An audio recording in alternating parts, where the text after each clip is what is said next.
Today I'm painting cloudy blue skies, and as always there'll be plenty of lovely brush sounds as I go. Let's start by washing in with cyan. This is the base coat which I'll apply all over.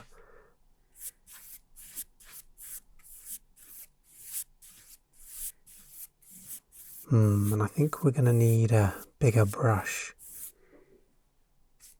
That's better. This is a lovely brush, but whenever I use it, it molts like a sheepdog. I'll dot that blue around. We're going for a nice scattered cloud look, and we'll utilise a bit of negative space for where the clouds will be. I'll go in a little stronger at the top. That's the closest part of the sky to us, so it stands to reason that it would be a darker blue, which lightens up the lower down the painting we go.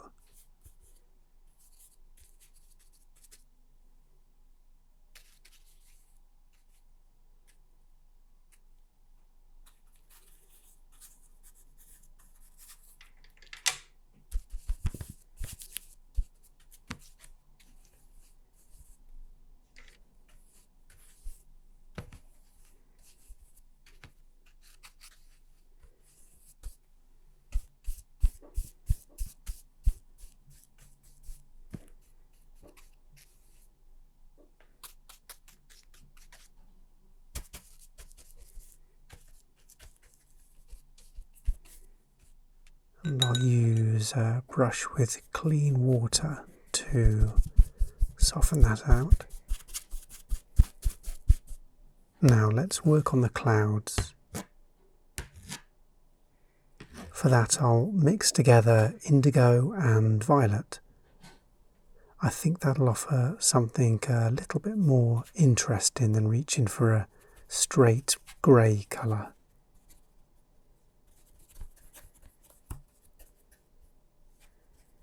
And I'll use quite a light formulation of that, just softly plotting out the general forms.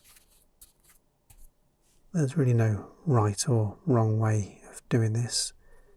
Clouds are all different, which is nice because it means you can just breathe a little and let the shapes appear. I can help them along with a little bit of logic though, using the darker shading to define a base and then leaving the light negative space for the crown.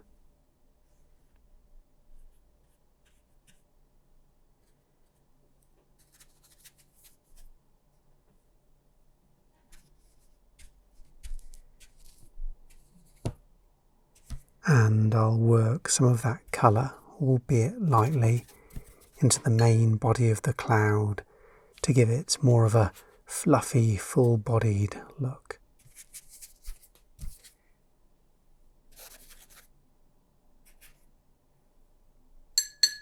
Just use a damp brush to blend those colours out a little.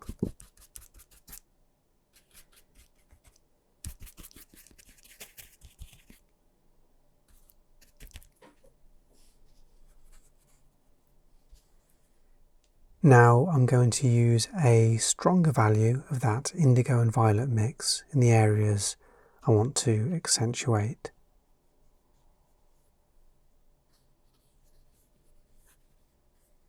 That's a lovely deep colour alongside the lighter shades. Has a bit of impact. Quietly dramatic.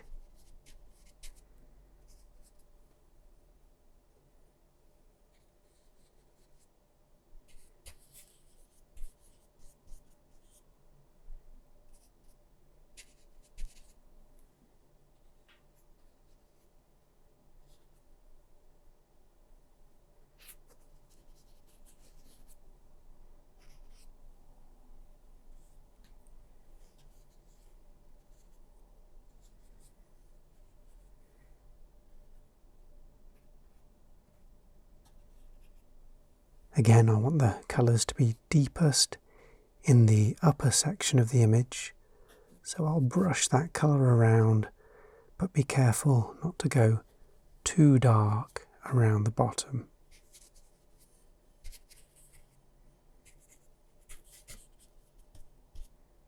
Let's get a bit of water on that brush and ease that colour into the main body of the clouds.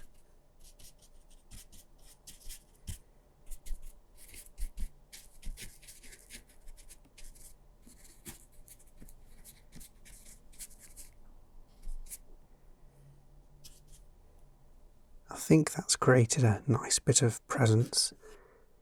Let's make things a little bit more colourful with a splash of violet. I think this one's a safe bet because we already have a hint of it mixed in with the indigo from before. I'll add that to a few areas along the underside of the clouds, blend in nicely with that darker mix.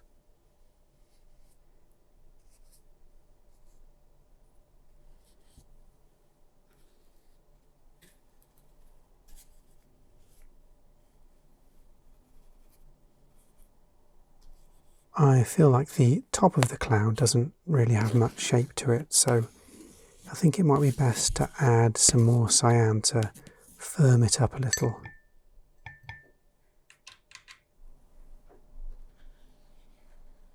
Just run the brush along the top edge, making sure the path is irregular so we get that classic bumpy cauliflower look. Let's fill in the rest of the blue with a deeper shade of cyan.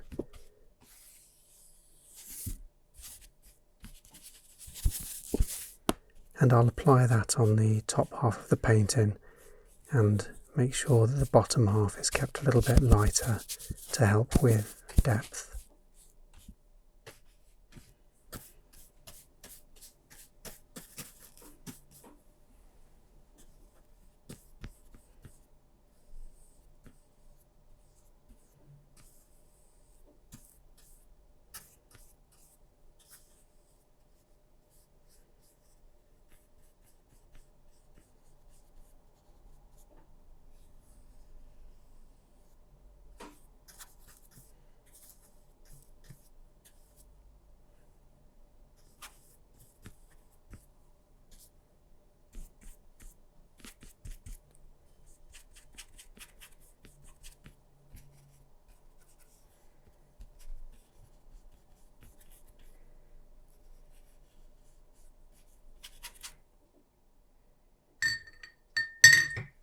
Just let that fade with a little bit of water so it transitions nicely.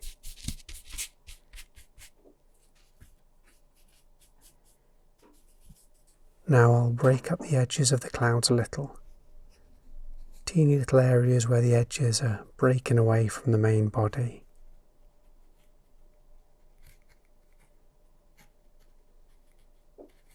I think that gives it a more natural, wispy look.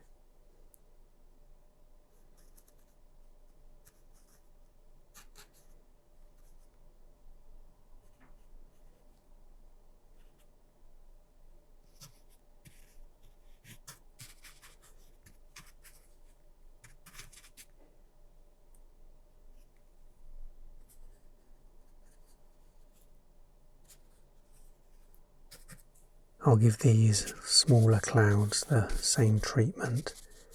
They deserve a little bit of attention too.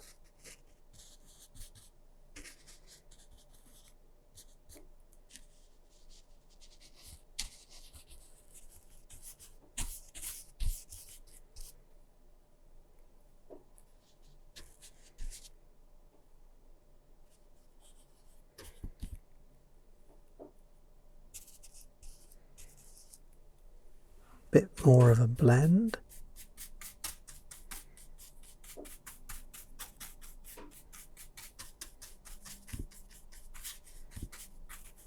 Now with some kitchen roll I'm going to dab out a bit of the blue to create smaller patchy clouds. It softens up the striking mass of cyan a little, and I think creates quite a nice effect.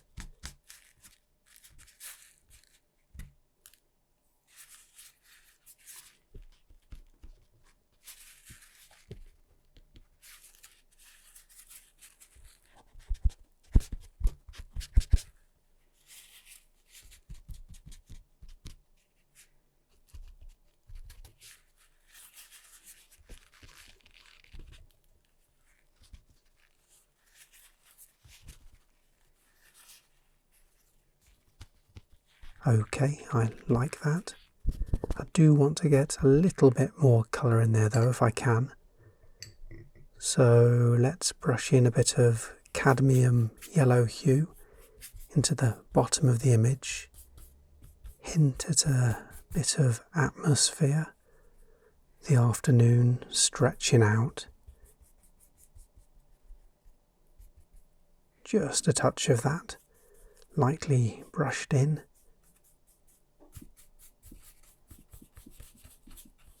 And I'll flick a bit of that yellow into the underside of this main cloud as well. Connect the scene and draw the eye to the centre of the image. Well, there we have it. A lovely cloudy sky.